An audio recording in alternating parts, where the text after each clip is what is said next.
So now we're going to do some 1X speeches again, and the first one, I'm quite afraid of her. no, literally, I'm fucking shitting my pants. She's my boss here. First, when I started working like 3 years ago, my job was like hosting this event. Now I'm like her little bitch. She goes like, Nisse, buy me coffee. I go buy her coffee. Like, buy me lunch. I buy her lunch. Nisse, make me pregnant. You know, she's my boss lady. When she says dance, you dance. And the worst thing now is, she made me like kind of a bouncer. For an example, if she go like, Carolyn Tran, she's been on stage for too long, throw her off. I don't want to do that. Yeah, you're gonna do that. No, I don't want to do. You're gonna do that. I'll make carrot soup out of your balls. I'll do that. The problem now is that no one can tell me to throw her off stage. So maybe she's like gonna do 50 minutes. I don't know. But without her, this event wouldn't be like possible to do. She's fucking wonderful, and she's the best. And I think you all know who she is. So when I say her name, like double the applause and scream a bit more, because she's like the biggest person in my eyes when it comes to way up north. So welcome on the stage, Erin Bishop.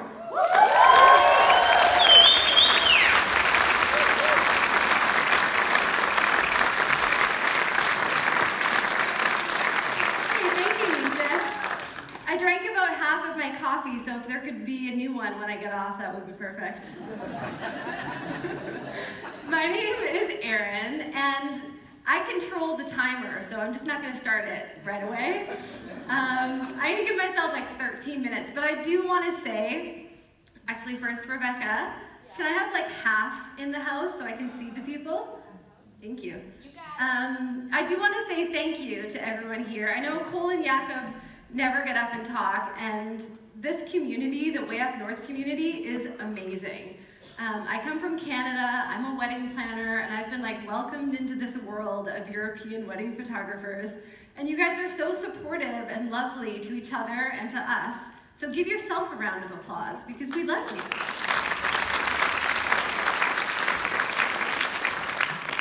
So like I said, I'm a wedding planner, and I'm going to start the timer. Let's see if I can do it in 10 minutes. That's better. So we're going to talk about wedding planners and photographers. How many of you guys have worked with a wedding planner who was amazing?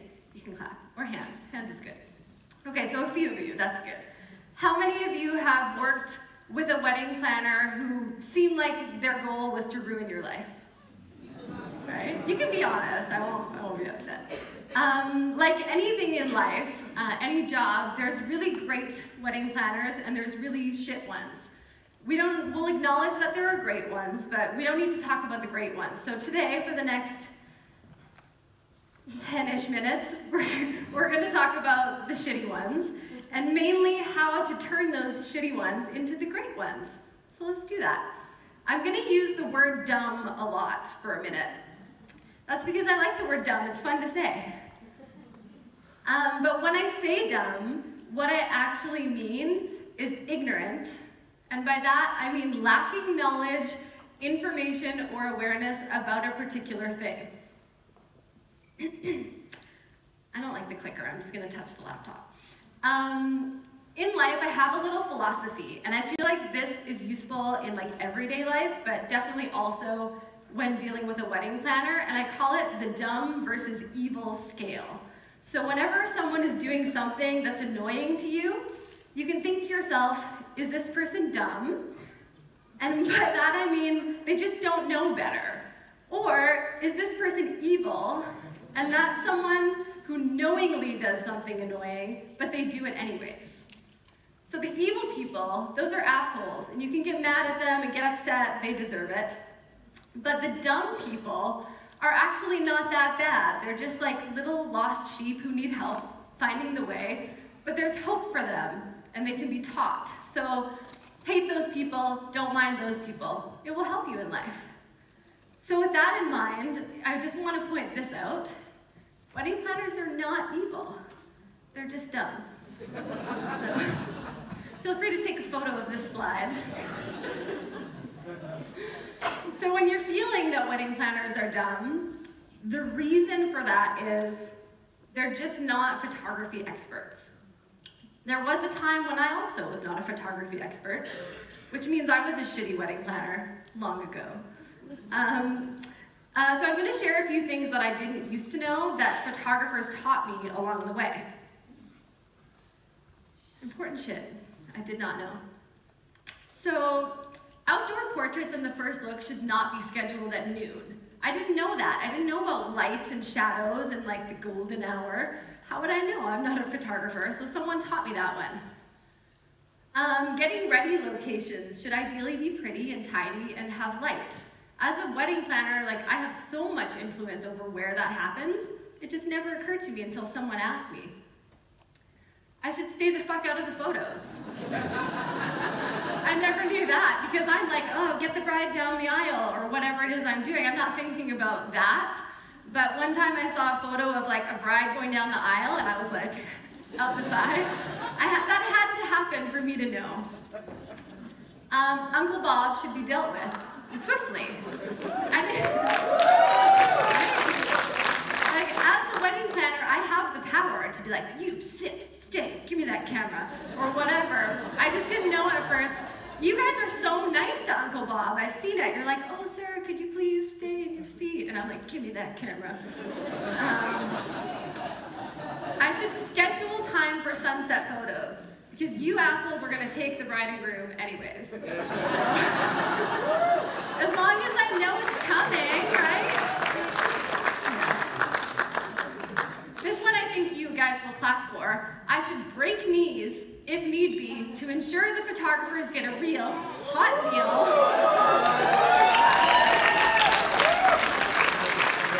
And the real key of this is the second line, at the exact same time that the bride and groom are eating, because it just makes sense, like this is the only time that you guys would get to eat. So these are all things that I was taught, and these are all things that you need to teach those crappy wedding planners, and they'll be better. But you might be thinking, you know, why bother? Why is it my problem? And this is because a bride is a bride, but a planner is 1,000 brides.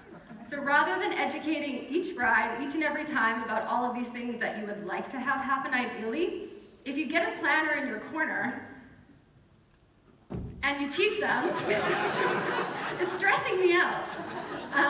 If you teach that planner, then you don't have to talk about that lesson every single time you have a booking. So that's kind of a hard thing to do, teaching the planner. But what I suggest is that when you know you're going to work with a new planner and you don't know they might be an awful one, send an email like way before with a little bit of intro to you and a little bit of touching on the things you need, like sunset photos and things like that. But the key to this email is that you explain why. Because if you just say portraits can't start at noon, he or she might be like, whatever, who are you? I'm not doing that. But if you explain that the light is bad and the photos won't be as good, they're much more likely to do as you ask. Or if you explain that you need a meal right when the bride and groom are eating because you have to shoot every other moment of the day, it's more likely to happen. So send them an email, explain all of the things, explain the why. Don't be demanding, be nice about it. And I would like to invite all of you at any time to email me or hit me up on Slack if you want help writing this email so that you sound like a cool, nice person and not an asshole. You also, of course, want to get a good working relationship going on with a planner because of the work, right? So a bride will definitely refer you to her friends and you'll have this little trickle of ongoing referrals, but a planner is like a wedding factory. And all of these little leads will pop out of them. So if you get one on your side, like the ones that I work with a lot, I work with a lot. It's also worth noting that as a planner, we want to help you. We want you to like us, and that's because we need you.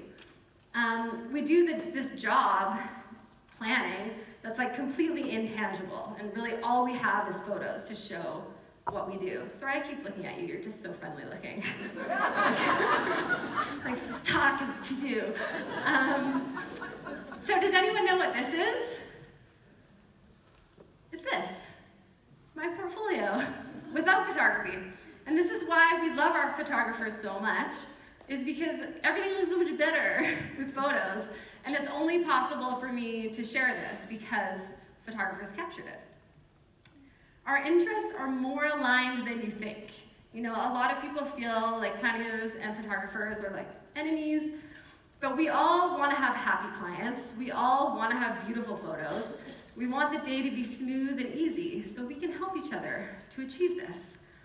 So now that you understand, you know, we're not evil, and there are some benefits, we'll talk about how to snag yourself a planner in the 2 minutes I have left.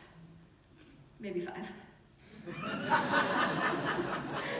Here's how to get your foot in the door with a planner. Well, actually, this first one is here's not how to do it. So do not send an email to a planner you don't know asking to take them for coffee. It's a very nice gesture, but planners, at least the good ones, get those emails like 50 a day, and you're just like, no, no, no, don't want that. So I'll give you the cheap way and the expensive way. The cheap way is to just recommend the planner to clients that you have. So if you have a client, you can say, oh, I hear, you know, so-and-so is amazing. I'd really like to work with them. You should check them out. That way, you didn't say they were good because you don't really know yet, but, you know, you can send them that way. And for me, if a photographer I don't know then sends me an email and says, hey, I sent a client your way. They're a really cool couple. Their wedding is at blah, blah, blah. I'm like, oh, that was so nice.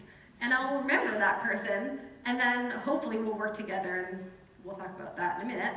The more expensive way, at least expensive with your time, is to offer your services to a planner. So if there's one in your market who you really like, offer to shoot them, or shoot their team, or some behind the scenes on a wedding setup, or something like that, or their family, or them and their dog. Ideally, them with their dog. I work with this photographer, Tomas Wagner, a lot now, and that's Frances. I miss her. Once you have a wedding booked with a planner, here's what you do to keep them. I swear, Cole, I'm getting close to the end. So how to make a planner love you forever. This, deliver a sneak peek of around 5 photos, one with decor and floral in it, because let's be real, that's what I want to Instagram, on the same night. Now this sounds super annoying, but I'm not saying do this for every wedding, every time, but if you have a wedding with a planner, you know, who you want to love you, this is a really good thing to do, because I'm going to post like my shitty iPhone photos that night, and sometimes if a photographer just sends me a few, I'll be like, yes, I can post that instead, and it's a lot of joy. Take a photo of the planner in action and send it to them later. This photo comes to me from 2014, and I still use it and I still post it periodically because it's one of the very few I have of me like doing my job, which in this moment is holding a purse, but that's just part of it. And I will also say in this moment that if anyone has taken an amazing photo of me on stage today, you can share it. You can share it with me on Slack, and to my favorite person, or my favorite photo, that I can then post on my Instagram, I will give a free ticket to the next Way Up North. Just saying, right? I should have, I know. You only have like 30 seconds. Well, maybe 2 minutes. Organize your galleries. For God's sake, this is so amazing. This is probably a lot of work for you, I'm not totally sure, but a few photographers, shout out to the Nickersons, do this where they give us the categories, and that's because when I first get the gallery, I want to go straight to those details, because that's what I'm going to submit to blogs.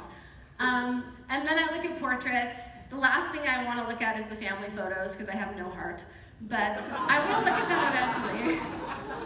But the real bonus is this vendors and details category. So this photographer always takes a few shots of like the vendors doing what they do. Like there's the band playing, there's the DJ, there's the florist setting up, and people love that and they share it like crazy. So even if it's annoying, I think you should still do it. When you share the gallery, send it also to the planner. You would be shocked to know how much time I spend trying to get photos from photographers after. It's like they don't care. Cool. I'm just kidding. Jakob sent me the last wedding we did together like before he sent it to the client. Under promise and over deliver. So if you normally take 12 weeks, I don't know what's normal here, but in Vancouver 12 weeks is pretty standard. Put 16 in your contract and then deliver them in 12 weeks. Like there's no reason why you wouldn't do that. If the client likes you to the point that they're ready to sign you, it's not gonna make a difference. But they start emailing me a week before the photos are due and they're like, have you heard about our photos? Have they sent you our photos? So if you can send them before that window happens, that will make the planner happy and it will make your clients happy. Yay. I think this might be my last little bit. Credit the planner in blogs and tag or mention them in Instagram posts. Shout out to Samba Joy, who are pros. They even write planned by on there. That's amazing. But even if you just tag them in the photo so that they'll see them and then they'll share them, that's good for you. But it also makes them feel happy because you guys can't take that pretty photo if I didn't get those bouquets in those hands and those dresses on those girls and everyone being unstressed, right? So I'm a part of that photo too. So when someone posts something from a wedding I did and it has no tag, I'm like this. It makes me angry. So that's a good one. So if you remember one thing from today, just let it be this. If a planner is annoying you, it's probably because they don't know better. So it's a worthwhile investment of your time to educate them, because it will lead to a long and happy and mutually beneficial relationship, and you might even become friends. Aww. All right, that's it. I'm out. Thank you.